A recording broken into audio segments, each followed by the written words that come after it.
आता रिसेंटली बघा राजशमानी आणि विजय माल्यांचा पॉडकास्ट झाला. Welcome on figuring out, sir. Why are you doing this after 9 years? त्या काळामध्ये जेव्हा त्यांचा हा सगळा घोटाळा झाला, विजय मल्ल्या केस 14,131.6 crore. जो पैसा लूट के भाग गया, क्या पैसा क्या लूट. इंडियन मीडियाने ज्या पद्धतीनं डिफेमिंग चालू केलं की लाईफस्टाईल बघा, माणूस दारू पितोय, पार्ट्या करतोय. Hi, I'm Vijay Mallya and I love to party as much as you do. तर हे गोष्ट कशी आहे माहिती आहे, पाण्याच्या टाकीमध्ये एक थेंब जरी तेलाचा असला आणि त्याच्यावरती किती तुम्ही पाणी ओतलं, थोड्या टाइम नंतर तो तेलाचा थेंब वरतीच येणार आहे. त्याच्यामुळे तुम्ही खोटेपणा केला तर लोक आजची हुशार झालेली आहेत. तुम्ही मला सजेस्ट करा किंवा आपल्या ऑडियन्सला पण सजेस्ट करा कशा प्रकारचे अकाउंट आपण फॉलो केले पाहिजेत आणि कशा गोष्टी शेअर केल्या पाहिजेत, एकमेकांना सांगितल्या पाहिजे. ते तर बघा, आता ॲक्च्युली इंडिव्हिज्युअल चॉईस आहे. बरेचदा एवढे मीम्स असतात किंवा एवढे कॉमेडी व्हिडिओ असतात की कशा प्रकारचा बघितला पाहिजे ते तर प्रत्येकाचा प्रश्न आहे. पण जर समजा एखाद्याला बनवायचं असेल तर आता आपली मला वाटतं दुसरी का तिसरी भेट आहे, तिसरी असेल, तिसरी भेट. आणि आपण आय थिंक प्रत्येक वेळी भेटलो की आपण व्हॅल्यूज आणि सिस्टीम, तुम्ही पण त्या आत्ता पण एक पॉडकास्ट झाला त्याच्यामध्ये पण बोललात की माणूस म्हणजे काम 19-20 चालेल पण माणूस 20 पाहिजे. तर तुमच्यासाठी व्हॅल्यूज आणि इथिक्स किती महत्त्वाच्या वाटतात तुम्हाला? नाही, एक कसं आहे माहिती आहे, लॉंग टर्ममध्ये तुम्हाला व्हॅल्यूजच कामाला येतात. कारण तुम्हाला माहिती आहे, कारण प्रत्येक जो ट्रस्ट डेव्हलप होतो ना तो तुमच्या व्हॅल्यूजमुळेच होतो. कारण मार्केटमध्ये आता समजा तुम्ही कमी रेटमध्ये विकताय एखादा प्रोडक्ट आणि उद्या समजा अजून एक कोणीतरी आला 4 वर्षांनी आणि तो तुमच्यापेक्षा कमी रेटमध्ये विकतोय, तर लोक त्याच्याकडे परत जातात. पण ज्याच्यावरती ट्रस्ट आहे, ज्याचा ब्रँड बनलाय, त्याची लोक बदलत नाहीत किती कॉम्पिटिशन आलं तर. ज्याला आयफोनचा मोबाईल घ्यायचा, किती मोबाईलवाले कंपनीने, तो आयफोनचाच मोबाईल घेणार. ज्याला पीटर इंग्लंडचा शर्ट घालायचा आहे तो पीटर इंग्लंडचाच घालणार किती कंपनी आल्या तरी. हे का होतं? कारण तो ब्रँड झालाय आणि ब्रँड हा नेहमी व्हॅल्यूज वरती होतो. विदाऊट व्हॅल्यूज तुम्ही ब्रँड बनवू शकत नाही. तुम्हाला आधी व्हॅल्यूज ठरवावे लागतात की काही झालं तर ह्या माझ्या कंपनीच्या व्हॅल्यू आहेत, की जर मी व्हॅल्यू ठरवली की माझ्याकडून कस्टमर नाराज होऊन नाही गेला पाहिजे, तर उद्या समजा तो एखादा आला, त्यांनी खोटापणा जरी केला की अरे माझा शर्ट तुम्ही शर्ट दिलाय आणि तिकडे बाबा फाटलाय, तुम्हाला लगेच नवीन दुसरा शर्ट देता आला पाहिजे. ही झाली व्हॅल्यूज. जेव्हा व्हॅल्यूज आपली फिक्स आहे ना तेव्हा ब्रँड बिल्ड करणं फार इझी होतं. कारण तुम्ही बघा ना, आता टाटाचं नाव एवढं काय, टाटाची गाडी घेताना, टाटाचं कुठलं पण प्रोडक्ट घेताना माणूस विचारच नाही करत. किंवा इव्हन पॉलिसी पण काढायची असेल, आपण लाईफ इन्शुरन्स काढायचं असेल, LIC लाच का पकडतो आपण? कारण LIC बद्दल ट्रस्ट आहे की त्यांची पॉलिसी आहे, काही झालं तर आम्ही फसवणार नाही तुम्हाला, तुमचे पैसे नाही बुडवणार आम्ही, तुमचे पैसे नाही खाणार, बाकी पॉलिसी काय पण असतील. तर तशी एक कोर व्हॅल्यू पाहिजे सगळ्याचे सगळं. आता आपण काय राम नाहीये की सगळेचे सगळे आपल्यात चांगले गुण असतील, पण एखादा कुठला जो चांगला गुण असेल ना त्याला आपण पकडून धरला पाहिजे. म्हणजे मला असं वाटतं, इव्हन बघा टाटामध्ये, टाटा एवढं सांगताय ट्रस्ट आहे, टाटा म्हणजे ट्रस्ट आहे किंवा टाटा सेफ्टी आहे, सगळ्या गोष्टी आहेत. कार पण घ्यायला गेलं तर टाटाची कार सेफ आहे, बरोबर. हॉस्पिटलला गेला, कुठे गेला तरी टाटावरती ट्रस्ट आहे. पण ते टाटा ईव्ही पण काढते ना, ईव्हीच्या पण कार काढतायत ना. मग ईव्हीच्या जेव्हा कार काढते टाटा, तर ईव्हीमुळे कुठे तर प्रदूषण पण होते, बरोबर. किंवा पेट्रोलच्या कार काढतंय टाटा, तेव्हा पेट्रोलमुळे कुठेतरी प्रदूषण पण होतंय ना. मग ती तर व्हॅल्यू नाहीये. मग ही व्हॅल्यू ठरवावी लागते. तीच एखादी कंपनी असेल की त्यांची बाबा पॉलिसी काय, त्यांची व्हॅल्यू काय की आम्ही पर्यावरण इको फ्रेंडली किंवा बाबा पर्यावरण प्रेमी आम्ही आहे, पर्यावरणाचा आम्ही नाश नाही करणार.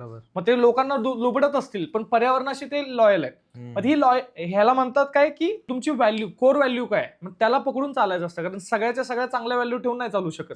जसं आता रिलायन्सची कोर व्हॅल्यू काय की कंटिन्युअस ग्रोथ. तुम्ही त्यांच्यासोबत ॲज अ पार्टनर जोडा, ॲज अ एम्प्लॉई जोडा किंवा काही जोडा, कंटिन्यू ग्रोथ असणार आहे. पण आता त्यांच्यामध्ये स्वतः ते नॉनव्हेज खात नाहीत, पण त्यांच्या वेबसाईट वरती नॉनव्हेज मिळते. मग ते उद्या असं नाही म्हणणार की भाई आमची नॉनव्हेज न खायची पॉलिसी आहे तर आम्ही कोणाला खाऊन पण नाही देणार, आमच्या वेबसाईट वरती विकायचं पण नाही. प्रत्येकाची एक कोर व्हॅल्यू असते. मला असं वाटतं आपण जेव्हा बिझनेसमध्ये जातो, आपण आपली कोर व्हॅल्यू ओळखायची असते की भाई माझा स्वभाव काय, जे मी निगोशिएट नाही करू शकत ती आपली व्हॅल्यू असते. आणि ते नाही म्हणजे नाहीच झालं पाहिजे. कारण लॉंग टर्म मध्ये इव्हन तुमचं रिलेशन असेल, जर जिकडे तुमचा ट्रस्ट नाहीये तिकडे रिलेशन टिकणार नाही. तुम्हाला एखाद्याकडून पैसे पाहिजेत अडी अडचणीला, जर त्याचा तुमच्यावरती विश्वासच नाहीये की हा आयुष्यात कधी रिटर्न करेल, तरी तो चालणार नाही. म्हणजे शेवटी तुमचा ट्रस्ट तुमच्या व्हॅल्यूमुळे ठरतो. त्याच्यामुळे व्हॅल्यू मला असं वाटतं की थोडंसं आता युजली जे नवीन बिझनेसवाले आहेत ना ते एवढं लक्ष देत नाहीत. त्यांचा जो बिझनेस आहे तो प्रॉफिट ओरिएंटेड आहे, त्यांचा कस्टमर ओरिएंटेड नाही. कारण जोपर्यंत तुम्ही कस्टमर सेंट्रिक बिझनेस करत नाही, तुम्ही व्हॅल्यू वगैरे गोष्टी डोक्यातच नाही देणार. ते तर आहेच. मी रिसेंटली पण आता बऱ्याच गोष्टी ऑब्झर्व करत असतो ना, तर मला जी गोष्ट जाणवती, आता बरेच लोक आहेत, यंगस्टर पण आहेत आणि जुनी लोक पण आहेत, त्यांना आपल्यामध्ये तरी म्हणजे जे मराठी उद्योजक म्हणा, त्यांना काय होतं किंवा आपल्याला बऱ्याच वेळा असं होतं की समोरचा व्यक्ती वेळ आपण एक देतो पण तो फॉलो केली जात नाही, ती वेळ फॉलो केली जात नाही. अशी बऱ्याच वेळा बऱ्याच लोकांकडनं मला अनुभव आलेत. पण माझं कसं असतं ना की जर मी दिलंय 10 वाजताचा माझा टाइम आहे किंवा मी म्हटलं की आज रात्री 9 वाजता आपण डिनर मिटिंगला भेटू, मी ऍटलिस्ट 2-3 मिनिटं आधी पोहोचलेलो असणार आहे. हे मला आवडतं. आता आपण आज बघतोय की झेप्टो म्हणा, ब्लिंकिट म्हणा, याच्यावरनं आपण ऑर्डर करतो, तिथं आपल्याला टाइम दिसतो 9 मिनिटं 10 मिनिटात तुमच्यापर्यंत ते डिलिव्हरी येणार आहे. पण तेच जर 2 मिनिटं जरी लेट झाले आपण त्याला जापतो. बरोबर. पण हे आपण स्वतःमध्ये ऑब्झर्व नाही करत बऱ्याच वेळा की अरे आपण एखाद्याला टाइम दिलाय ना तर त्यावेळी तिथं पोहोचायला पाहिजे. बरोबर. भले तो तिथं अवेलेबल आहे नाहीये तो ती वेगळी गोष्ट आहे, पण आपण तर असायला पाहिजे त्यावेळेला. कारण आपण वेळेची व्हॅल्यू नाही करणार तर मग समोरचा पण आपल्या वेळेची व्हॅल्यू नाही करणार. सो मला वाटतं की ही एक व्हॅल्यू ऍटलिस्ट लोकांनी फॉलो करा. बिझनेसमध्ये ना हे सगळ्यात जास्त कुठल्या गोष्टीवरून जज केलं जातं ना, तर हे की समोरचा माणूस टाइम फॉलो करतोय की नाही. आहे का नाही. जर तो टाइम फॉलो करत नसेल तर माणूस म्हणतो हा वेळेवरती यायला मागत नाही डील करायला, याच्यासोबत काय डील करायची. म्हणजे मी बऱ्याचदा पाहिलंय, म्हणजे मी स्वतः सांगायचं तर मी स्वतः टाइम फॉलो करणारा नाहीये, पण मला कळतं की नाही मला बिझनेससाठी त्या गोष्टी माझ्यामध्ये चेंज कराव्या लागतील. नाहीतर कसं आहे लोक जज डायरेक्ट ह्याच्यावरून करतात. तुम्ही किती तुमचं प्रोडक्ट चांगलं आहे काय चांगलं आहे, पण म्हणणार हा वेळेवर येत नाही, त्याचं प्रोडक्ट वेळेवर कसं येणार. त्याच्यामुळे ते व्हॅल्यूज पकडून जावंच लागणार. ट्रस्टचा पण एक इश्यू होता ना की मग अरे आपण जर सांगतोय समोरच्या व्यक्तीला की तू ह्या वेळेमध्ये ये, आपण डिस्कशन करूया, हे करूया, संपूया, मग त्या व्यक्तीने वेळ दिलाय म्हणजे त्याला पुढचे पण काहीतरी प्लॅन्स असतील, पुढं काहीतरी त्याला ठरवायचं असेल त्यावेळेत मी हे काहीतरी करणार आहे. पण तो जर तिथंच अर्धा तास 1 तास लेट गेला तर पुढचे पण प्लॅन फिसकटले, म्हणजे ह्याच्या पूर्ण दिवसाची व्हॅल्यू नाही. बरोबर. मग ह्या गोष्टीवरनं पण लोक ठरवतात की अरे ह्याच्यासोबत काम करायचं का नाही करायचं. नाही, ऍक्च्युली तेच तुम्ही जो पॉइंट म्हटला ना की हे जे आपण वेळ पाळणं झालं किंवा शब्द पाळणं झालं, ह्या सगळ्या गोष्टी एवढ्यासाठी आहेत की कुठलाही एकही जगामध्ये ब्रँड नाही जो विदाऊट केअर मोठा झालाय. तुम्हाला कस्टमरची, तुमच्या माणसांची केअर करावीच लागते. बरोबर. कुठलाही जर तुमच्या आता इव्हन जसं ताज हॉटेलला जरी तुम्ही गेला, जेवायला बसला, 5,000ची डिश घेतली आणि त्या डिश मध्ये समजा एक काचेचा तुकडा निघाला, तर आपण काय म्हणणार की 5,000 घातले आणि तरी पण तुकडा निघाला. बरोबर, आपला ट्रस्ट डगमगू शकतो. पण त्यांची व्हॅल्यूज आहे, त्यांनी ठरवले की काही झालं तर याला नाराज करून जायचं नाही. त्यांनी ठरवलं की ह्याची आपल्याला काळजी करायची. काचेचा तुकडा मिळाला, 2 मिनिटांमध्ये तुकडे मॅनेजर आला, 4 वेटर आले, अजून 4-5 लोक आली, सगळे बोलले सो सॉरी सर, चुकून तुकडा आला, ह्याच्या आधी असं कधीच नाही झालं, तुम्हाला ह्याच्यापेक्षा बेस्ट 5 मिनिटांमध्ये वेगळी डिश देतो, प्लस अजून ज्या 4 वेगळ्या डिश आहेत त्या पण तुम्ही आमच्या टेस्ट करा. आणि आज तुम्हाला 1ही रुपया द्यायचा नाहीये, 5,000 तुम्हाला द्यायचे नाहीये. त्याच्यानंतर जेवण झाल्यावर स्पेशल स्वीट डिश पण दिली आणि त्याच्यानंतर 2,000चं एक्स्ट्रा कुपन पण दिलं. तर ह्या जेव्हा गोष्टी होणार ना तेव्हा तो माणूस म्हणणार रोज तुकडा भेटू दे बाई, तरी पण मी यांच्याकडे जेवायला येणार. बरोबर. का आलं? हे कधी होतं जेव्हा समोरनं आपण केअर करतो. मग जिथे लोकांना केअर दिसत नाही ना, माणूस थांबत नाही. कारण इव्हन बिझनेस करायचा आहे, प्रोडक्ट सगळेच विकतात, केअर सगळे नाहीत करत. जेव्हा तुम्हाला डील करायची आहे तर मला काळजी पाहिजे. इव्हन म्हणजे तुम्हाला सांगतो, आता आपल्याकडचं सगळ्यात ग्रेटेस्ट उदाहरण आहे जे माझ्या एकदम लक्षात आहे, ते आहे यशवंतराव चव्हाणांचं. ते कराडचेच आहेत, यशवंतराव चव्हाण आमचे गावाले असल्यामुळे म्हणजे त्यांच्याबद्दल जरा जास्त आपल्याला आयडिया आहे. तर ते गरीब घरातले एकदम मुख्यमंत्री झालेले, नंतर ते केंद्रामध्ये गेलेले, इंदिरा गांधी प्राईम मिनिस्टर होते तेव्हा ते केंद्रातले मिनिस्टर होते. तर तेव्हा त्यांचा जो कार्यकर्ता होता तेव्हा त्यांना फोन केला की त्यांचं काहीतरी काम त्या कार्यकर्त्याचं कराडमधल्या आडलं होतं आणि तो ऑफिसर सही करत नव्हता त्याच्यावरती. त्याच्यासाठी मग त्यांनी अर्धा दिवस वेळ घेऊन त्यांना फोन लावला. तर जेव्हा त्यांचं फायनली बोलणं झालं तर तो एकदम भडकला त्यांच्यावरती, कार्यकर्ता असून, की तुम्ही एवढं मोठं असून काय फायदा आहे, आमचं साधं काम होत नाही, मी काय चुकीचं पण करत नाही, तरी पण तो अधिकारी टाइमपास करतोय, सह्या करत नाही, एकदम भडकले त्यांच्यावरती. त्याच्यानंतर ते बोलले ठीक आहे, मी त्यांना फोन लावतो आणि तुझं ते काम होऊन जाईल, मला सांग आता तुझ्या बाजूला कोण आहे.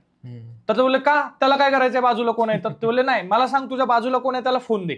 त्याच्यानंतर ते बोलले हे बघ साहेबांना बोलायचंय. मग त्यांनी फोन घेतला. त्याच्यानंतर ते बोलले की बघ ह्याचा स्वभाव असा आहे की हा जेव्हा रागामध्ये असतो तर 2-2 दिवस जेवत नाही, तर आधी त्याला कुठल्या तर हॉटेलमध्ये घेऊन जाऊन पोटभर जेवायला घाल. ही जी काळजी आहे ना त्याच्यामुळे ते एवढे मोठे आहेत. सेम गोष्ट जेव्हा लोक एखाद्यासाठी तुमच्यासाठी जीव द्यायला माणूस का तयार होतो, कारण तुम्ही त्याच्यावरती प्रेम करता, खरं प्रेम करता, खोटं नाहीये. सेम गोष्ट बिझनेसमध्ये पण आहे. जेव्हा तुम्हाला तुमच्या कस्टमरची काळजी आहे, खरंच प्रेम आहे. आता इव्हन तुम्हाला सांगतो फ्रँचायझीच्या बिझनेसमध्ये कसं आहे की फ्रँचायझी द्यायची संपला विषय, लॉस तर लॉस, आपले पैसे निघाले संपला विषय. पण तिथे जर तुम्ही काळजी केली की चल नाही बाबा आपण तुला सपोर्ट करू हे करू, तर थोडा फरक पडतो. सिमिलर सगळ्या गोष्टींमध्ये जिथे तुम्ही समोरच्याची काळजी करताय ना, तुमचा ब्रँड आपोआप वेगळा होतो. म्हणजे मला असं वाटतं की आपल्या कस्टमर वरती काळजी करणं, प्रेम करणं हे बेसिक गोष्टी असायला पाहिजे. राईट. आणि इव्हन सगळ्याच ठिकाणी, इव्हन आपल्या फॅमिलीमध्ये, मित्रांमध्ये, जिथे बघा माणसाला ना अशाच लोकांकडून खरेदी करायला आवडतो जो त्याला आवडतो. बरोबर. जर मला तुम्ही आवडत नसाल तर मी तुमच्याकडून गोष्टच नाही घेणार. बरोबर. आणि हा माणसाचा स्वभाव आहे. मग तुम्ही समोरच्याला कधी आवडणार? जेव्हा तुम्ही पण त्याच्यावरती प्रेम करताय, जेव्हा तुम्ही त्याची काळजी करताय. आणि हा बेसिक, म्हणजे मला असं वाटतं एकदम बेसिक ऑब्झर्वेशन मी जे मला आता रिसेंटली जे शिकलो की मी जर पुढच्या जे काही बिझनेस, आधीचं माहिती नाही पण ह्याच्या पुढे तर बिझनेसमध्ये मी ट्राय करेन की जेवढ्या माझ्या सराउंडिंग मध्ये लोक आहेत त्यांची काळजी मला करता आली पाहिजे, त्यांच्यावरती प्रेम मला करता आलं पाहिजे. सो मी पण आता आम्ही पण जेव्हा क्लायंट मीटिंग असते आमची की बाबा आम्हाला त्यांच्याकडनं काम घ्यायचंय, आम्हाला बिझनेस तिथनं मिळणार आहे, पण आमचा पहिला प्रश्न त्यांना हा असतो की तुमच्याबद्दल आम्हाला तुमचं सांगा. तुम्ही आतापर्यंतचा जो प्रवास केला, तुम्ही कशा पद्धतीने इथपर्यंत पोहोचला, कारण तुम्ही मे बी आज 10 करोडचा बिझनेस करताय पण कुठेतरी शून्य होता तुमचा. बरोबर. सो तुमची स्ट्रगल जर्नी सांगा. आणि मग त्यावेळी तो मुद्दा असतो की त्या व्यक्तीने आतापर्यंतचं जे काही काम केलंय त्याला फक्त ते जगासमोर मांडायचंय. बरोबर. तेच आमचं काम आहे. मग आम्ही त्याला विचारणार, मग तुम्ही या पद्धतीनं करू शकता मग तिथून पुढं, कारण जोपर्यंत आपण त्या समोरच्या व्यक्तीला ऐकतच नाही की त्याला पाहिजे काय नक्की, आपणच आपल्या गोष्टी मांडत राहिलो, आपणच आपल्याबद्दल सगळं सांगत राहिलो, नाही आमची ही टीम भारी आहे, आमच्याकडे ह्या गोष्टी भारी आहेत, आम्ही ह्या सर्व्हिसेस चांगला देतो, तर समोरचा माणूस तेवढा जवळनं कनेक्ट नाही होणार. पण तेच जर तो त्याच्या झोनमध्ये गेला की त्यांनी जे बिझनेस स्ट्रगल्स बघितलेले ते जर आपल्याला सांगत असेल तर तो त्या मूडमध्ये असतो, तिथं आपलं कनेक्शन चांगलं बनू शकतं मला वाटतं. मग ते लोकांना आता ती गोष्ट समजायला जरा वेळ चाललाय की आपण कनेक्शन कसे बिल्ड करतो लोकांसोबत, की समोरच्याला पण ऐकणं गरजेचं आहे. बरोबर बोललात. कारण ऍक्च्युली तोच पॉइंट आहे. कारण जेव्हा आपण बिझनेस पण करतोय ना, बिझनेसमध्ये विकणारा नाही टिकत, बिझनेसमध्ये कस्टमरला हेल्प जो करतो की खरेदी काय करायचंय तो टिकतो. की त्याला आपण हेल्प करतो की जर तुला जर खरंच गरज असेल ना तर तू माझं प्रोडक्ट घे, तुला कामाला येईल. पण मी त्याला आधीच म्हटलं अहो घ्या की सर, तो तुम्ही लॉंग टर्मला टिकणार नाही. म्हणजे इव्हन शेवटी तुम्हाला जोपर्यंत समोरच्याची काळजी करत नाही किंवा त्याची केअर करत नाही, त्याला तुमच्यावरती ट्रस्टच नाही येणार किंवा त्याचं तुमचं कनेक्शन बनवणार कसं तुम्ही? कारण कोणालाही विकलं गेलं किंवा विकायला, म्हणजे समोरच्यानी मला विकलं ही फिलिंग कोणालाच आवडत नाही. मग तुमचा पहिल्यापासून अप्रोच पाहिजे की मी तुम्हाला मदत करतोय, तुम्हाला आवडलं तर घ्या किंवा तुम्ही दुसऱ्या कोणाकडून तरी घ्या, मी तुम्हाला इथे मदत करायला बसलोय. जेव्हा मी तुमच्याकडून 5,000 घेतोय तर मी तुम्हाला ऍटलीस्ट 6,000ची तरी व्हॅल्यू द्यायचं माझं हे असणार आहे. म्हणजे तुमचे पैसे वाया नाही जाणार. हे जेव्हा त्याला फील होईल ना, तेव्हा उद्या समजा तुमचं प्रोडक्ट जरी चुकलं, तुमचं रिलेशन चांगलं असलं तरी माणूस बोलतो जाऊ दे, तो माणूस चांगला होतं असं. आता मी तुम्हाला सांगतो, हॉटेलांमध्ये मी समजा एखाद्या हॉटेलमध्ये, आता माझे काही हॉटेलवाले फिक्स आहेत, तिथेच मी जेवायला जातो, तर कधी कधी ते जेवणामध्ये केस येतो. आता तो केस दुसऱ्याच्या जेवणात आला तर तो दंगा करेल, अरे केस आलं, पण माझं रिलेशन आहे. मग मी बोलतो जाऊ दे, तो पण हॉटेलवाला आहे, तो कोणी मुद्दाहून तर केस टाकणार नाही, याच्यामध्ये चुकून झालं असेल. पण हा जोपर्यंत तुमचं रिलेशन होत नाही ना तोपर्यंत ही गोष्टच नाही होऊ शकत. आता नेटवर्किंगचा पण एक पार्ट आला की ज्याच्यामध्ये आपण वेगवेगळ्या लोकांना भेटतोय, तर तिथं पण आपण पहिल्यांदा जाताना असा विचार करतो. आता मी बऱ्याच लोकांशी भेटतो ना नेटवर्किंगच्या दरम्यान, तर लोकांचा एक म्हणण्याचा उद्देश असा असतो की अरे मला इथनं काय बेनिफिटच होत नाहीये. बरोबर. पण तुम्ही ह्या उद्देशाने नेटवर्किंग का करताय की मला काहीतरी बेनिफिट झाला पाहिजे. तुम्ही दुसऱ्यांच्या कामाला या ना, की तुम्ही तिथं जाताय, तुमच्याकडनं त्या व्यक्तीला काय, किंवा तिथं जे 15-20 लोकांचा ग्रुप असेल, 50-100 लोकांचा ग्रुप असेल, तर त्यातल्या एका व्यक्तीला मी काय माझ्याकडनं बेस्ट देऊ शकतो. बरोबर. मे बी त्याच्यामध्ये तुम्हाला फायनान्शियल पण गरज नाही, तुम्हाला फक्त एक जाऊन सजेशन द्यायचंय की बाबा हे माझं सजेशन आहे, तू हे ट्राय कर. एवढं जरी तुम्हाला जमत असेल, तुम्ही त्या माइंडसेटनं जर जात असाल तर डेफिनेटली तुम्हाला इन रिटर्न मिळणार आहे. बरोबर. पण हे नेटवर्किंग करताना लोकांचा विचार नसतो. लोकांना मला पहिलं काय मिळतंय बघू, मग नंतर त्यांना काय द्यायचं काय नाही द्यायचं हा विचार करू. आणि नाही, नेटवर्किंग मध्ये अजून एक गडबड काय होते माहिती, लोकांचा अप्रोचच चुकीचा आहे. नेटवर्किंग मध्ये आपण जेव्हा कुठल्या क्लबमध्ये बिझनेसच्या जातोय तेव्हा आपण त्यांच्याकडे ऍज अ कस्टमर बघतो की हा माझा कस्टमर बनेल, पण ऍक्च्युअली आपण ऍज अ पार्टनर बघितलं पाहिजे की हे माझे बिझनेस पार्टनर आहेत, मी ह्यांचा बिझनेस वाढवण्यासाठी मदत करेन, ते आपोआप मला बिझनेससाठी मदत करतील. कारण एखादा समजा चांगला पैसे कमवणारा तिथला बिझनेसवाला आहे, तो समजा आता माझं इन्शुरन्सची कंपनी, बरोबर आहे, मी त्याच्याकडे गेलो आणि त्याला म्हटलं सर माझं इन्शुरन्स घ्या, तो एकदा माझा इन्शुरन्स घेईल, संपला विषय. पण मी त्याला ऍज अ क्लायंटच बघितला, पण मी ऍज अ जर पार्टनर बघितलं, मी म्हटलं माझं इन्शुरन्सचं नावच नाही काढलं, सर तुम्हाला काय लागलं तर सांगा, मला माणूस आहे, तो तुम्हाला कामाला पाहिजे सांगा, HR साठी मदत पाहिजे सांगा, ऑफिस पाहिजे सांगा. तो समोरून म्हणेल अरे काम कर ना, माझे जे ऑफिसवाले आहेत ना, मी सगळ्यांना सांगतो की इन्शुरन्स काढायला, इन्शुरन्स तर काढायचाच आहे ना, तू येऊन काढून घे.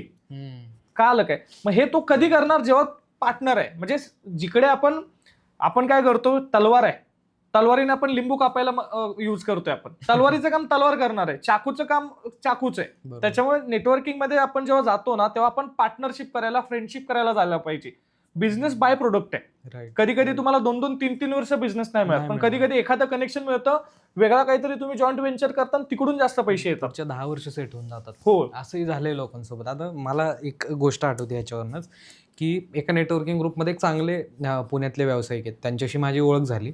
मी पण असंच त्यांच्यासोबत 1-on-1 मीटिंग बऱ्याच वेळा केल्या, की नाही का, सहज भेटायला वगैरे, त्यांच्या कॅफे वगैरे फ्रँचायझीज त्यांना भेटलो, त्यांना बोललो, चर्चा केली. सहज माझे काही डाऊट्स असायचे मी विचारायला जायचो, काही सजेशन असेल तर मी सांगायला जायचो. तर त्यावेळी मग अशी मैत्री टाईप रिलेशन झाला आमचं.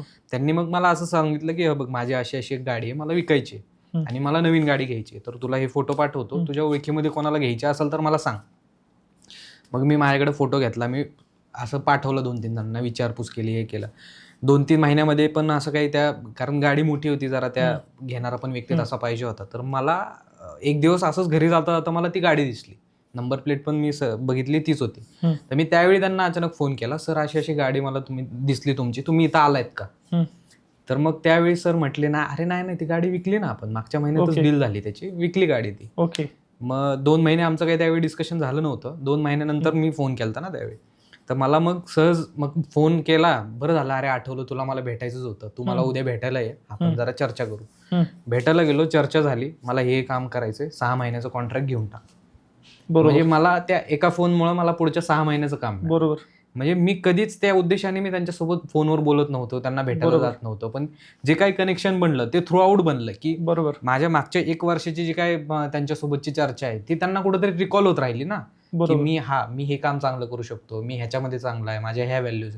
त्यामुळे त्यांनी मला पुढच्या लगेच 6 महिन्याचा कॉन्ट्रॅक्ट दिला. मला असंच वाटतं की प्रत्येकाने, मला वाटतं, कनेक्शन बिल्डिंग वरती काम केलं, थोडंसं नर्चरिंग केलं, लोकांसोबत भेटणं, बोलणं जरा कंटिन्यू ठेवलं, तर मला वाटतं त्याच्या बिझनेस पॉईंट ऑफ व्ह्यूने बेनिफिट चांगले होऊ शकतात. नाही, ह्याचं बेस्ट एक्झाम्पल तुम्हाला सांगतो, की आपण काय म्हणतो की पैसा आल्यावर माणसं बदलतात. बरोबर. तुम्ही बघितलं असेल, राजकारणामध्ये जेव्हा निवडणुका होतात ना, एखादा माणूस 10 कोटी घालून पण हरतो आणि एखादा कोटी 10-20 लाखात पण जिंकतो. हे का होतं? कारण जो 10-20 लाखात जिंकलाय ना, त्याचा जनसंपर्क एवढा स्ट्रॉंग असतो, प्लस त्याचं लोकांसोबत रिलेशन एवढं स्ट्रॉंग असतं की एखाद्याने 1 लाख रुपये जरी दिले, माणूस 1 लाख रुपये घेईल, पण मत तुम्हालाच करेल. शेवटी तुमचं रिलेशन बघा, हा सगळा जो बिझनेस आहे तो सगळा माणसांसोबत आहे तुमचा. मग माणसांसोबत तुमचं रिलेशन जेवढं चांगलं आहे ना, तेवढं तुमच्यासाठी एकदमच होऊन जातं. आता मी स्वतः गोष्ट ऑब्झर्व केली. कधी कधी काय होतं की आमचं चहाचं दुकान आहे, आता सुरुवातीला व्हायचं, राजस्थानला वगैरे माल पाठवायचा तर गाड्यातनं जायचा, एका बसमधनं दुसरीकडे जायचा, तिकडून चेंज होऊन जायचा, तर एखाद दिवस लेट पोहोचायचा. आता हे समजा माझं त्यांच्यासोबत रिलेशन नसतं, तर त्यांनी डायरेक्ट सुरुवात केली असते की असं कसं काय, पैसे पाठवलेत, माल आला नाही, पण आमचं रिलेशन असल्यामुळे बोलतात नाही सर चलेगा. पण ते स्वतः समजून घेतात, ते अजून 4 दिवस आधी ऍडव्हान्स मध्ये मागतात. तर हा फायदा मला स्वतःला झालाय की जिकडे जिकडे माझं रिलेशन चांगलं आहे ना, तिकडे तिकडे जर मी कधी चुकलोय तर समोरच्या माणसाने मला समजून घेतलंय. बरोबर. नाही, तेच रिलेशन मला वाटतं खरंच गरजेचं आहे ना. आता तर आपण सोशल मीडियाच्या युगात आहे, आपण जर एखाद्याबरोबर जर काही चुकीची गोष्ट करत असू किंवा चुकीच्या इंटेन्शनने आपण काही गोष्टी केल्या, तर जगजाहीर व्हायला जास्त वेळ नाही लागणार आहे. आणि आपण अशा परिस्थितीमध्ये आहोत की एक चुकीची गोष्ट पडली तर अख्खी, जसं आता ह्याचं पण बऱ्याच केसेस बाहेर आल्या, वेगवेगळ्या गोष्टी, आता लग्ना रिलेटेड केसेस आल्या, मर्डर रिलेटेड केसेस आले, अशा बऱ्याच गोष्टी तुम्हाला अख्खं तुमचं आयुष्य बरबाद करू शकतात. त्यावरूनच आपलं आता रिसेंटली बघा, राज शमानी आणि विजय माल्यांचा पॉडकास्ट झाला. बरोबर.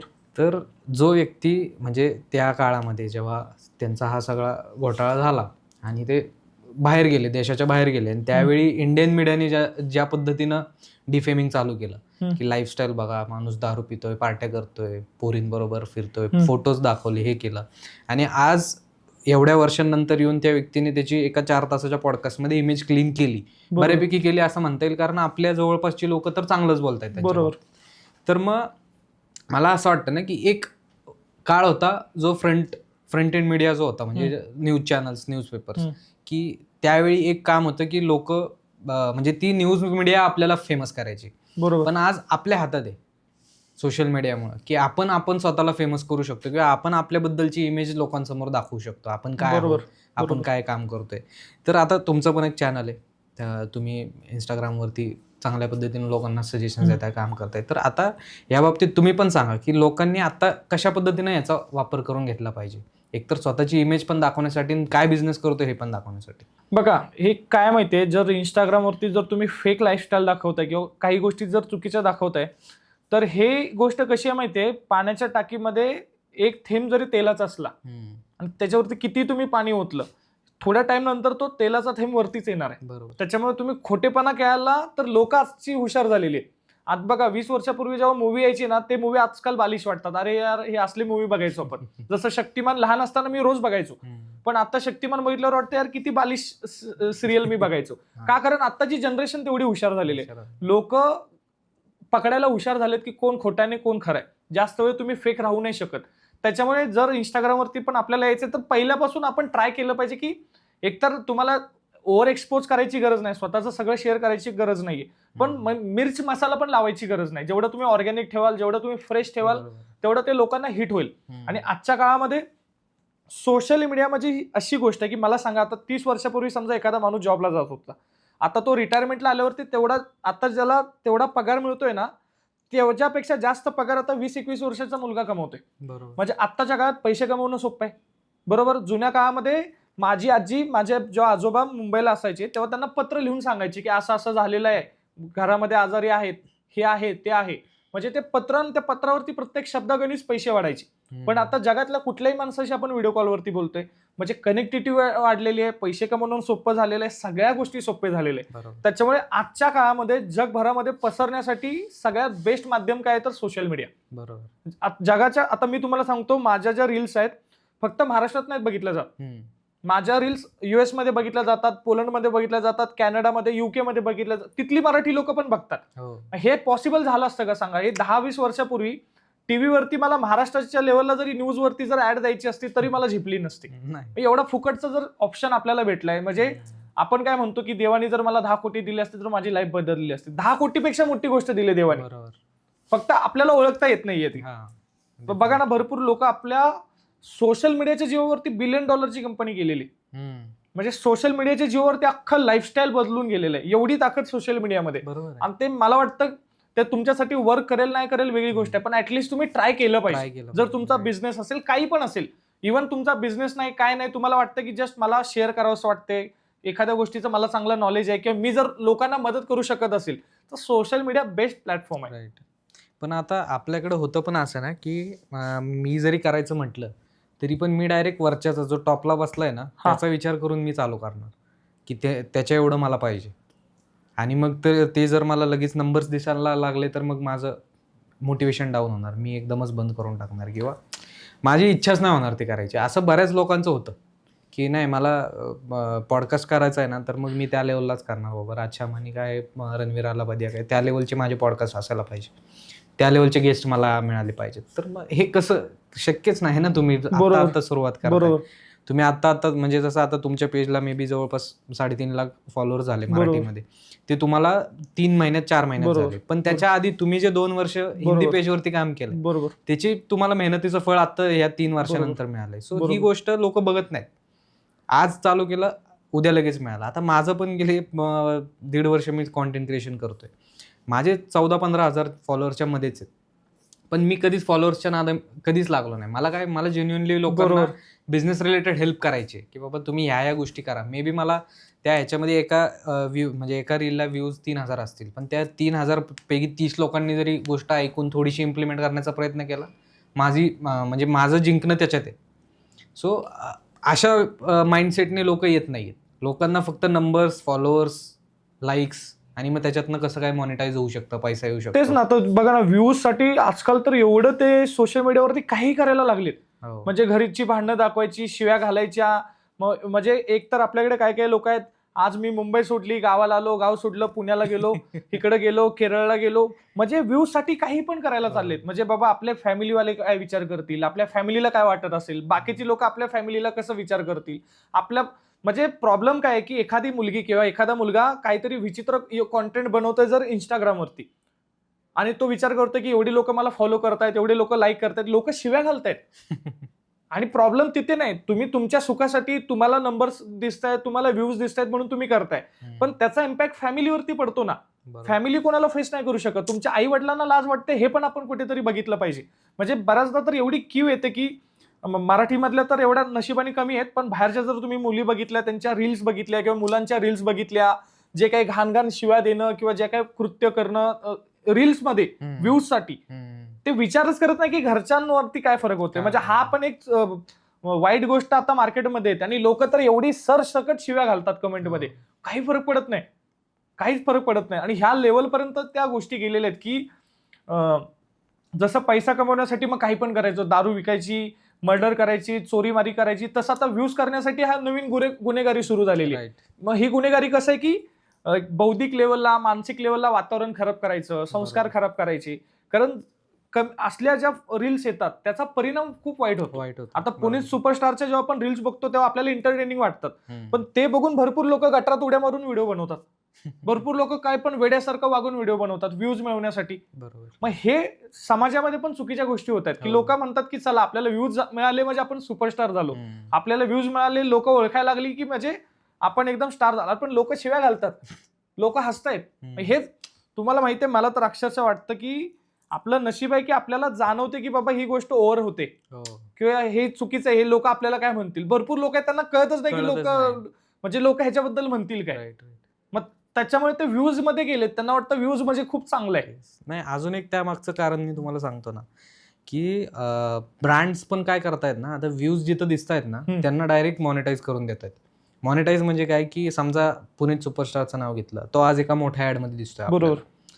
हे असे आता मध्ये ती एक बाई व्हायरल झाली, किस कलर की चड्डी पहने हो. आता बरोबर, त्या बाईला एका ऍड मध्ये घेतलं. आता मला सांगा, ह्या व्हायरल होणाऱ्या गोष्टी जर ब्रँड्स पण सपोर्ट करत असतील, ब्रँडने जर त्यांना ऍड दिल्या, बरोबर, आणि ऍड काय अशा साध्या सुद्धा नाहीत, ऍडला त्यांना चांगले पैसे मिळतात. बरोबर. आपली वडापाववाली गर्ल, बरोबर, डॉली चायवाला, बरोबर, व्हायरल झाले, ऍड मिळाले, पैसे मिळाले. मग हे होतंय ना, हे इंडियन लोकांना दिसतंय, अरे मी हे जर असं काहीतरी पानसट केलं आणि मी व्हायरल झालो तर मला हे मिळणार आहे. बरोबर. मग ते आपल्याला त्या पद्धतीनं ब्रँड्स पण सपोर्ट करा, म्हणजे त्या लोकांना सपोर्ट करायला लागल्यामुळं ही लोक वळायला लागलीत तिकडं. बरोबर. सो ही पण एक गोष्ट होती. नाही, ऍक्च्युअली याच्यामध्ये ब्रँडचं काय असूच नाही शकत आहे, कारण त्यांना शेवटी बिझनेस करायचे. त्यांना जर दिसतंय त्यांचा कॉम्पिटिटर असं काहीतरी करतोय तर त्यांना करणं भागच आहे, किती पण त्यांना माहितीये की बाबा हे तर चुकीचं आहे. ह्यांना समजलं पाहिजे की हे लॉंग टर्म नाहीये.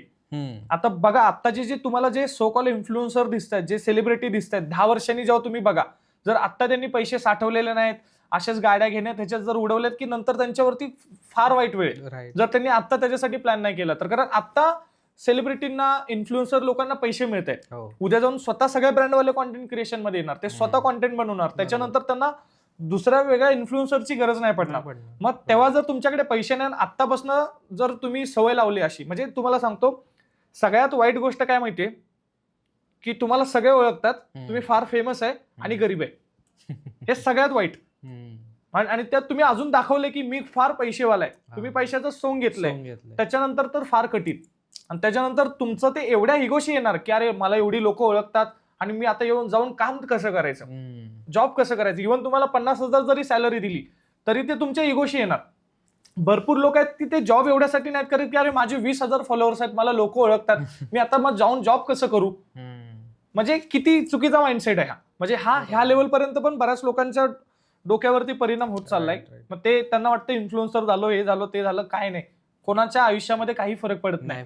हे जे इंस्टाग्रामवरती रील्स आपण बनवतो ना, हे क्रिकेट खेळण्यासारखं आहे. आज तुमची रील चांगली झाली, लोकांनी बघितली, दुसऱ्या दिवशी जर तुम्ही परत नाही चांगली बनवली, लोक विसरून जाणार आहेत. बरोबर. आपल्याकडे लाईव्ह एक्झाम्पल आहेत ना, विनोद कांबळे आहेत, पृथ्वी शॉ आहे, बरोबर, कोणी विचारत नाही. आणि तुम्ही एक दिवस गाजवलाय, पण त्यानंतरचं जर तुम्ही मेंटेन नाही केलं ना तर तुम्हाला नाही कोणी विचारणार आणि तुम्हाला सडत राहावं लागणार. आणि आपण जेव्हा इंस्टाग्रामवरती रील्स बनवतो तेव्हा लोकांना आपण मदत करायचा प्रयत्न करतो. याचा अर्थ असं नाही की लोक आपल्याला लक्षात ठेवतील आणि लोकांच्या आयुष्यामध्ये आपलं फार मोठं स्थान आहे, कोणाचं नाहीये. त्यांची लाईफ त्यांच्यासाठी महत्वाची आहे. तुम्ही सांगितलं, त्यांनी आवडलं म्हणून लाईक केलं, ह्याच्यापेक्षा जर जास्त तुम्ही समजायला लागेल की एवढी लोक मला लाईक करतायत, एवढी लोक मला फॉलो करतायत, म्हणजे ते माझे फॅन झाले, हा फार चुकीचा माइंडसेट आहे. ते मनोरंजनसाठी फॉलो करतायत, त्यांना आपल्यामध्ये काहीतरी फायदा दिसला म्हणून त्यांनी फॉलो केलं. उद्या त्यांना दिसला हा लागला बकचोदी करायला, परत अनफॉलो करतील, दुसऱ्याला फॉलो करतील. त्यांच्याकडे चॉईस आहे. हो. पण ते माइंडसेट असं होतं की फॉलोअर्स एवढे आहेत म्हणजे मी आता एकदम हिरो झालो. मग त्याच्यामुळे मग लोक हिरो होण्यासाठी काही पण करतात. आपली तर चर्चा याच्यावरती सारखीच होत राहते. आता हे अकाउंट काही येत राहणार आहेत, क्रिएट चालू राहणार आहे, आपण काय त्याला थांबवू शकत नाही. पण आता तुम्ही मला सजेस्ट करा किंवा आपल्या ऑडियन्सला पण सजेस्ट करा की कशा प्रकारचे अकाउंट आपण फॉलो केले पाहिजेत आणि कशा गोष्टी शेअर केल्या पाहिजेत, एकमेकांना सांगितल्या पाहिजेत. ते तर बघा आता ऍक्च्युली इंडिव्हिज्युअल चॉईस आहे. बरेचदा एवढे मीम्स असतात किंवा एवढे कॉमेडी व्हिडिओ असतात की मूड फ्रेश होतो. कशा प्रकारचा बघितला पाहिजे ते तर प्रत्येकाचा प्रश्न आहे. पण जर समजा एखाद्याला बनवायचं असेल, बनवायला पण खूप वेगवेगळे मार्ग आहेत, खूप वेगवेगळ्या गोष्टी आहेत. आता इव्हन मी तुम्हाला सांगतो, मी असंच रील्स बघत होता, 1-2 लोक आहेत जे चायनाला, मराठी मुलं आहेत जे चायनाला फिरायला गेलेत, मग चायनाचा कॉन्टेंट मराठीमध्ये बनवतात. म्हणजे काही पण कुठल्याही लेवल पर्यंत जाऊ शकतो. इव्हन आता जो एखादा गावाला शेती करतोय, गावाच्या शेतीवरती पण कॉन्टेंट बनवू शकतो की आज आम्ही उसाला पाणी द्यायला आलोय, उसाचं झालंय, आता बटाटा काढायचंय, बायका आलेले आहेत, बायकांनी काम सुरू केलेलं आहे आणि दुपारी आता आम्ही जेवायला बसलो, लोक बघणार. आता मी तुम्हाला सांगतो, माझा भाऊ आहे, त्यांनी मध्ये ब्लॉगिंग सुरू केलेलं युट्यूबवरती, नंतर त्यांनी बंद केलं. मी मुंबईला राहतो आणि तो गावाला त्यांनी एका त्या व्हिडिओमध्ये दाखवलं की आता आम्ही सगळे पोहायला चाललोय. मग आम्ही पोहून गेल्याच्या नंतर ते आंबे काढायला गेले, क्रिकेट खेळायला गेले. ते बघून मी पूर्ण 14 मिनिटाची व्हिडिओ बघितली, एवढ्यासाठी की ते बघून मला असं मिस करत होतं त्या सगळ्या गोष्टी. मग बऱ्याचदा लोकांना आता बघतात ना वेगवेगळ्या कॉन्टेंट, तर त्यांना जस्ट बरं वाटतं. जसं तो राजेश माहिती असेल, ट्रक ड्रायव्हर. हो बरोबर. आता त्यांचे एवढे फॉलोअर्स कशामुळे की लोक ते ट्रकवाल्याचं जीवन बघतात त्याच्या नजरेतून, की कसं तो कुठे राहतोय, कसं जिथे बनवतोय, आज खातोय.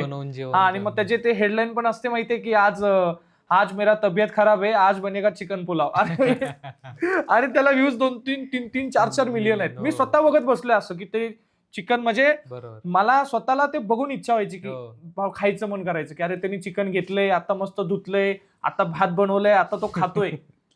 मला चिकनवरनं आता आठवलं, आता बरेचसे हॉटेलवाले महाराष्ट्रातले फेमस झालेत बघा. आज वार रविवार, आज वार शनिवार. पण मजा येते खरं बघायला, मजा येते की नाही तो कॉन्टेंट आपण चांगला म्हणू शकतो. का माहितीये, कारण त्याच्यामध्ये ते कोणाला शिव्या देत नाही, काय देत नाही, आणि त्यांनी वेगळी स्टाईल काढली. बरोबर आहे. आणि ते मार्केटिंग करतात की आज बघा, आज आम्ही एवढी लोक जेवायला आली, तेवढी क्वालिटी बघा, क्वांटिटी बघा, भैयाला विचारा, हे करा ते करा. म्हणजे हे ऍक्च्युअली चांगलं आहे. ते काय कोणाचं वाईट करत नाहीत, काय नाहीत. ते म्हणतात त्यांनी एक वेगळी स्टाईल काढली. कारण बरेच हॉटेलवाले जे होते ना, की त्यांनी 20-20 लाखाची इन्व्हेस्टमेंट केली, घरातलं सोनं घाण करून इन्व्हेस्टमेंट केलं ना, जे अडकलेत, ते लोक उद्या ही गोष्ट सुरू करू शकतात की आज आमच्याकडे ही स्पेशल डिश आहे, ती डिश आहे. म्हणजे हे चांगली गोष्ट आहे, म्हणजे ते करतायत. आणि उलट मला स्वतःला इच्छा झाली, तो हॉटेल भाग्यश्री, हॉटेल तिरंगा, माझ्या स्वतः लक्षात आलं की वेळ काढून दोघांकडे पण जेवायला जायचं, की म्हणजे बघूया तरी ऍटलिस्ट त्यांना, कारण त्यांना एवढं बघितलंय, त्यांच्यामुळे एवढं हसलोय, मजा आली त्यांना बघून. असं वाटतं नाही ह्यांच्या हातचं एकदा तरी जेवण खायचं. मग हा उलटा खूप चांगली बिझनेस साईड आहे, पूर्ण जगामध्ये कुठे नसेल असं. हे ह्यांचं बघून आता जगामध्ये, इव्हन आता तुम्ही फ्रान्सला गेला तर फ्रेंच मध्ये मे बी कोणीतरी कॉन्टेंट बनवत असेल, टुडे इज अ सॅटरडे, हे ते वगैरे, जेवायला हे करा, काही पण. आणि जे म्हणतात ना की आता बरेच लोक बिझनेस मध्ये येतात आणि प्रश्न विचारतात की अरे मार्केटिंग करायचं कसं नक्की, मार्केटिंग आमचा बिझनेसच होत नाही, मार्केटिंग कामच करत नाही. अरे बघा यांच्याकडे काय गावातली साधी शिकलेली, म्हणजे नाही का 10वी-12वी शिकलेली लोक असतात, ते अशा पद्धतीनं मार्केट करून पार तुम्हाला गर्दी बघा त्यांच्याकडे. बरोबर.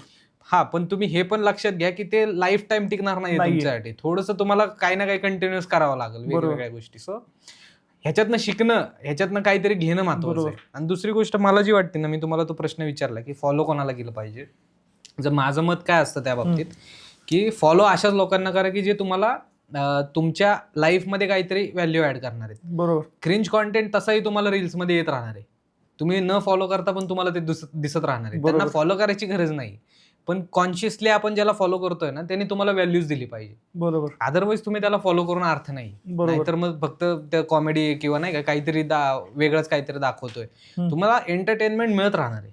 एंटरटेनमेंटसाठी फॉलो करणं आणि व्हॅल्यूसाठी फॉलो करणं डिफरंट पार्ट आहे. सो मी हे सजेस्ट करतो, मला जर कोणी हा प्रश्न विचारला तर. आणि आता जसं आता सोशल मीडियाचं चाललंच आहे आपलं, तर तुम्हाला अजून एक त्या बाबतीत मला विचारायचं आहे की जर समजा कॉन्टेंट क्रिएशन करतोय एखाद्या व्यक्ती, त्यांनी स्वतः त्याच्याकडे जे नॉलेज आहे त्याच्यावरती जास्त बोलायला पाहिजे का? आता ChatGPT एवढं अवेलेबल आहे, एवढ्या सगळ्या गोष्टी अवेलेबल आहेत, ते वाचून रटून बोललं पाहिजे? नाही, तुम्ही बघा ChatGPTचा यूज करून तुम्ही स्क्रिप्ट बनवाल, कॉन्टेंट बनवाल, पण ते कन्व्हिक्शन आहे ना. बरोबर. लोकांशी तुम्ही कनेक्शन बनवू शकत नाही. मी जर अचानक वेगळा काहीतरी हे करून त्याच्यावरती अभ्यास करून युट्यूबवरती 4 व्हिडिओ बघून जर त्याच्यावरती कॉन्टेंट बनवायला लागलो, ते लोकांना हिट नाही होणार. जे तुमचं नॅचरल असेल, आणि प्रत्येक जण कुठल्या ना कुठल्या गोष्टीत एक्सपर्ट असतो. तुम्हाला काहीतरी असं माहितीये जे 10 लोकांना बाकीच्या माहिती नाही. प्रत्येक माणसाला काहीतरी असं माहिती, जो ऊस तोडायला जातो, ऊस तोडणाऱ्याला काहीतरी माहिती जे बाकी कोणाला माहिती नाही. त्याला टेक्निक माहित असेल, ऊस तोडताना बाबा इथे तुम्हाला चाकू मारायचा आहे, इकडून असं पकडायचंय, काहीतरी टेक्निक जी कोणाला माहिती नाही ती लोक बघणार आहे. इव्हन तुम्हाला सांगतो, जे शेतामध्ये भांगलना तर तुम्हाला माहिती नसेल, मे बी भांगलायला जातात ना, तण काढायला ज्या लेडीज जातात, आता त्यांची काहीतरी टेक्निक असेल, बाबा असं तुम्ही गवत धरा, असं तुम्ही खेचा. आता त्याच्यावरती जर त्यांनी कॉन्टेंट केला किंवा त्यांनी कॉन्टेंट केला बिझनेसवरती, तर लोक तो तण काढणारा कॉन्टेंट जास्त बघतील, कारण त्याच्यात तुमची एक्सपर्टी आहे. जेवढी माणसं जेवढ्या प्रवृत्ती तेवढ्या एक्सपर्टीज मार्केटमध्ये आहेत. त्याच्यामुळे तुम्ही कुठल्याही तुमच्या एक्सपर्टीज वगैरे तुम्ही कॉन्टेंट बनवू शकता. तर त्याच्यामुळे मार्केट खूप मोठं आहे. फक्त आपण दुसऱ्याचं बघून मी पण असंच करतो असं जर करायला गेलं तर मग तुमचा गेम होणार. आणि म्हणजे आता मी एक रिसेंटली एका व्यक्तीला पण भेटलो होतो, त्याचा लोणच्याचा बिझनेस होता. त्यांनी घरगुतीच आई आणि मावशी वगैरे ते सगळे मिळून लोणचं बनवतात आणि बरण्यांमध्ये भरून विकतात. तर त्याने मला विचारलं की कॉन्टेंट क्रिएशन मी कसं केलं पाहिजे, कारण लोणचं कसं बनवलं जातं प्रत्येक घरात माहिती, किंवा नाही का ऑलमोस्ट सगळ्यांनाच माहिती लोणचं कसं बनवायचं काय, मग मी कसं काय बनवू. म्हटलं सगळ्यांना माहिती आहे, पण सगळे बनवतायत का. बरोबर. मग तुमच्याकडे तो व्हाईट स्पेस आहे ना, म्हणजे तुम्ही ते बनवायला तर चालू करा, की त्या कसं तुम्ही ते कैरी लिंबू कसं निवडताय, त्याची प्रोसेस काय आहे, त्याच्यानंतर कसे काप करताय, त्याला कशा पद्धतीनं तुम्ही मॅरिनेट करताय, किती वेळ त्याला टिकवताय, किती वेळ वाळवताय, काय तुमची सगळी प्रोसेस ती मांडा लोकांसमोर. त्याने काय होतं ना, एक माणूस कनेक्ट होता. आता जसं मला मी लोणच्याचं नाव काढलं, तोंडात पाणी आलं. तेच जर व्हिडिओ मी बघायला लागलो तर मला तिथं मी कनेक्ट राहणार ना त्या व्हिडिओ सोबत. लक्षात होणार. चांगली आयडिया दिली, मी स्वतःच करतो. सो हे लक्षात राहतं, आणि ह्या गोष्टीशी कनेक्ट होत होत मग आपण नंतर कधीतरी वाटतं अरे हा हे मस्त काम करते, त्यांच्याकडनं एकदा मागून तर बघूया. बरोबर.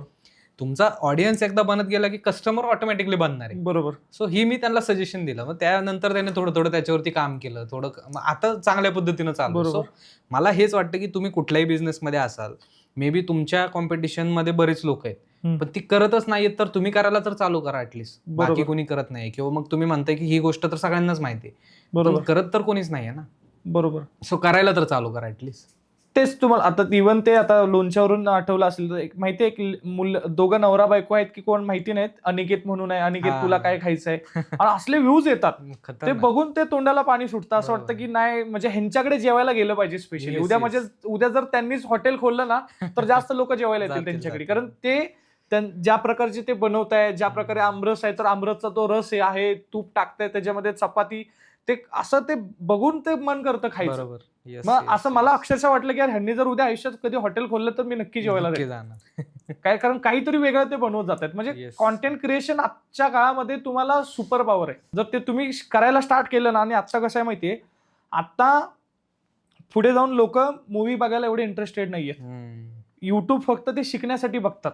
बऱ्यापैकी लोकांचा ऍव्हरेज जो टाइम आहे तो 4-4, 5-5 तास आहे इंस्टावरती, त्याच्यापेक्षा जास्तच आहे. एवढा वेळ ते लोक इंस्टावरती आहेत.